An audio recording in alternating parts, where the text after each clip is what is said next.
যমুনা নদীর বুকে নির্মাণ হয়েছে ৪.৮ কিলোমিটার দৈর্ঘ্যের যমুনা রেলওয়ে সেতু। ৫০টি পিলারের উপর অত্যাধুনিক প্রযুক্তির ওয়েদার স্টিলের ৪৯টি স্প্যানে পূর্ণরূপে পাওয়া ডুয়েল গেজ ডাবল ট্র্যাকের সেতুটি নির্মাণে প্রায় ৪.৫ বছর কাজ করেছে দেশি বিদেশি প্রকৌশলী ও শ্রমিকরা।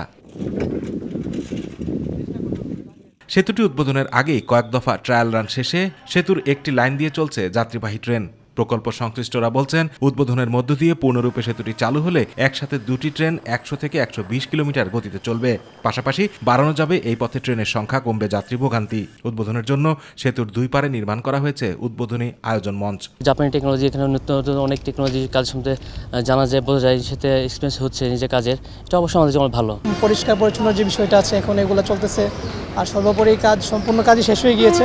আমরা খুব গর্বিত, সেতুটা আমরা কাজ করতে পেরে আমাদের খুব একান্তভাবে খুব অনুভূতি দেয়, অক্লান্ত পরিশ্রম আমরা সেতুটি করছি। আধুনিক প্রযুক্তির ছোঁয়ায় দেশি ও বিদেশি প্রকৌশলী এবং শ্রমিকদের নিরলস শ্রমের এই সেতুটি চালু হবার মধ্য দিয়ে নতুন এক সম্ভাবনার দ্বার উন্মোচিত হবে। এরই মধ্যে সকল আয়োজন শেষ করা হয়েছে বলে জানান প্রধান প্রকৌশলী। জাপানি প্রযুক্তি, নতুন প্রযুক্তি যেটা এসপিএসপি বলা হচ্ছে, স্টিল শিপ পাইল, সেই প্রযুক্তি ব্যবহার করেছি। রেল এবং নিচে যে গার্ডার, তার ভিতরে কোনো স্লিপার নাই, সরাসরি রেলের যে স্ট্রেঞ্জার তাতে আমরা লোড ড্রাইভার করব। উদ্বোধন অনুষ্ঠানে উপস্থিত থাকবেন সেতু নির্মাণে অর্থায়নকারী প্রতিষ্ঠান জাইকার প্রধান সহ রেলপথ মন্ত্রণালয়ের নীতি নির্ধারকেরা।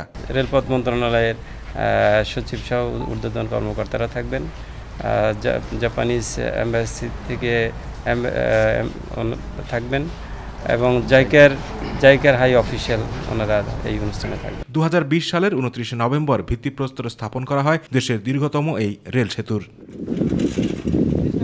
আতিকুর রহমান তিতাস, মাই টিভি।